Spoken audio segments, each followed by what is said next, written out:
오늘 우리가 보고 있는 말씀은 예레미야서 7장 말씀입니다.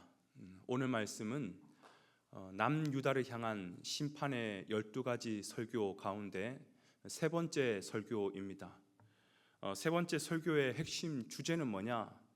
너희의 예배가 타락했기 때문에 너희를 심판할 것이다 라고 하는 말씀입니다. 너희의 예배가 타락했기 때문에 심판한다. 여러분, 예배가 뭡니까?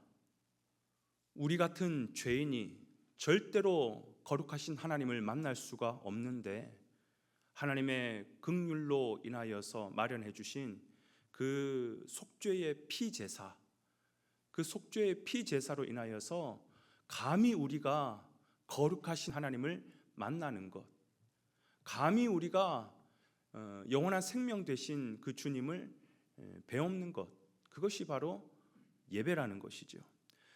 다시 말해 예배라고 하는 것은 죄인된 우리가 하나님의 자녀로 나아가는 축복의 자리예요. 단순히 하나님을 기억하고 기념해서 세레머니, 어떤 형식을 하는 것 넘어서 생명의 자리로 나아가는 것이 그게 예배라는 것이죠.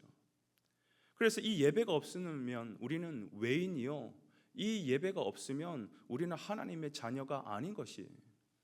예배를 통해서 하나님 아버지를 만나고 하나님 품 안에 거하고 예배를 통해서 하나님의 은혜를 공급받고 예배가 우리의 생명과 같은 자리라는 것이죠.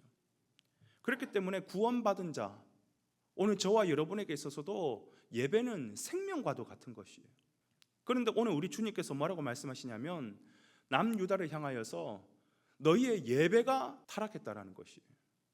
예배를 안 드렸다는 말이 아닙니다. 이 표현이 조금 달라요. 너희가 나에게 예배를 안 드렸구나 아닙니다. 그들은 늘 절기가 되고 해가 바뀌고 날이 되면 하나님 앞에 나아가서 예배를 드렸습니다. 그런데 하나님께서는요, 그 예배를 한 번도 받지 않으셨어요. 한 번도 안 드린 것이 아닌데 한 번도 안 드린 것처럼 돼버린 거예요. 오늘 본문 말씀 9절에서부터 11절까지의 말씀 제가 한번 읽어보겠습니다. 너희가 도둑질하며 살인하며 간음하며 거짓 맹세하며 바알에게 분향하며 너희가 알지 못하는 다른 신들을 따르면서 내 이름으로 일컬음을 받는 이 집에 들어와서 내 앞에 서서 말하기를 우리가 구원을 얻었나이다 하느냐. 이는 이 모든 가증한 일을 행하려 함이로다. 내 이름으로 일컬음을 받는 이 집이 너희 눈에는 도둑의 소굴로 보이느냐. 보라, 나 곧 내가 그것을 보았노라. 여호와의 말씀이니라. 지금 너희가 어떻게 예배를 드렸다라고 얘기하고 있습니까?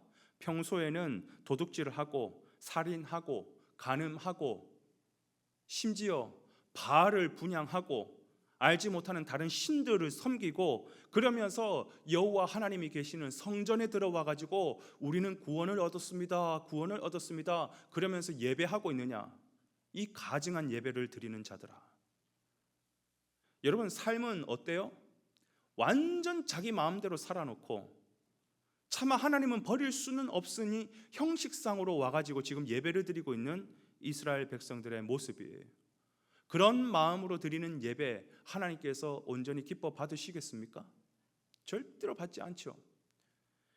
여러분 창세기 4장에 보면 이 예배와 관련한 중요한 하나의 사건이 나오죠. 바로 가인과 아벨의 제사였습니다.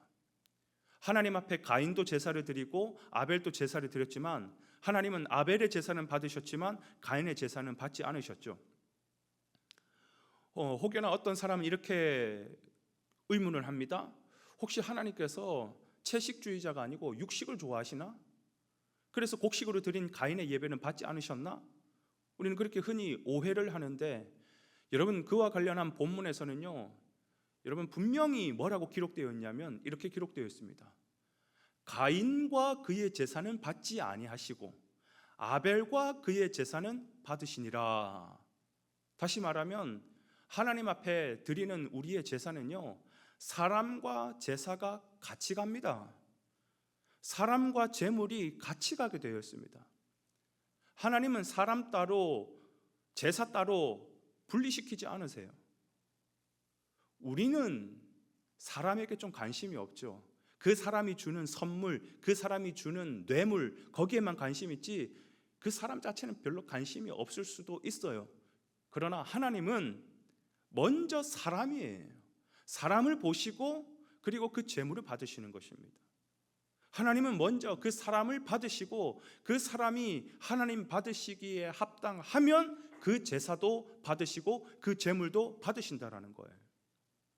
그렇기 때문에 여러분이 예배당에 오셔서 자리만 앉아 계신다고 해서 하나님께서 그 예배를 받으시느냐? 그게 아니라는 것입니다. 심지어 더 나아가서 일주일이 총 168시간이에요.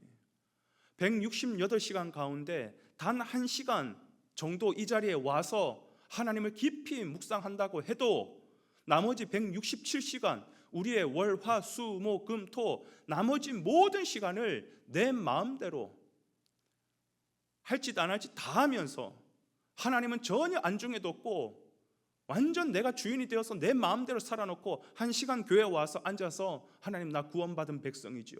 내 기도 응답해 주십시오. 하나님 내 예배를 받아 주십시오.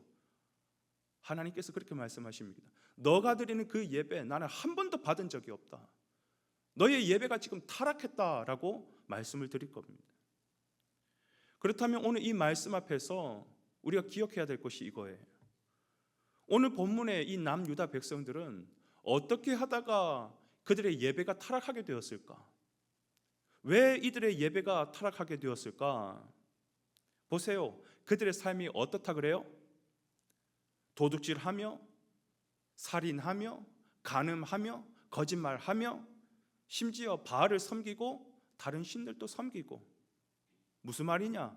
전부 자기의 욕심과 정욕이 주인이 되어가지고 하나님이 신이 아니라 자기가 신이 되어가지고 이 세상을 흥청망청 살다가 그러면서 주님 앞에 예배를 드리고 있는 거예요.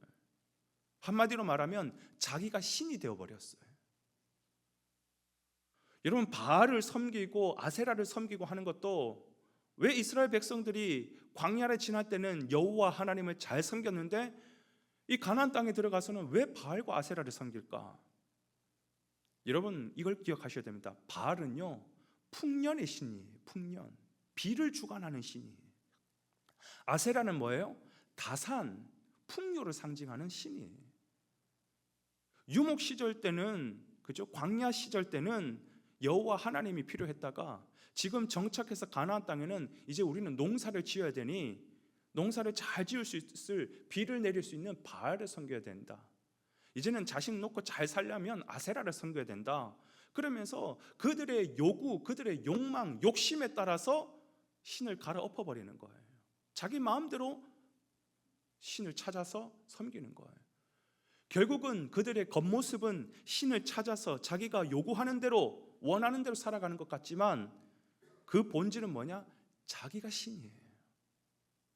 내 마음대로 하고 싶은 거예요. 그래서 하나님을 버리는 겁니다. 한마디로 말하면 예배의 실패는 자기가 하나님이 되었기 때문에 실패하는 것입니다. 사랑하는 여러분, 오늘 이 말씀 앞에서 우리의 예배를 돌아보기를 원합니다. 여러분의 예배는 하나님이 기뻐 받으시는 그러한 예배입니까? 그렇다면 우리의 삶을 돌아보기를 원하죠. 왜? 삶과 예배는 같이 가기 때문에. 우리의 나머지 167시간이라고 하는 일주일의 삶은 어떻게 살고 계십니까? 로마서는 삶이 곧 예배다라고 말씀하고 계시는데 여러분의 삶의 예배는 어떠한 모습으로 나아가고 있습니까?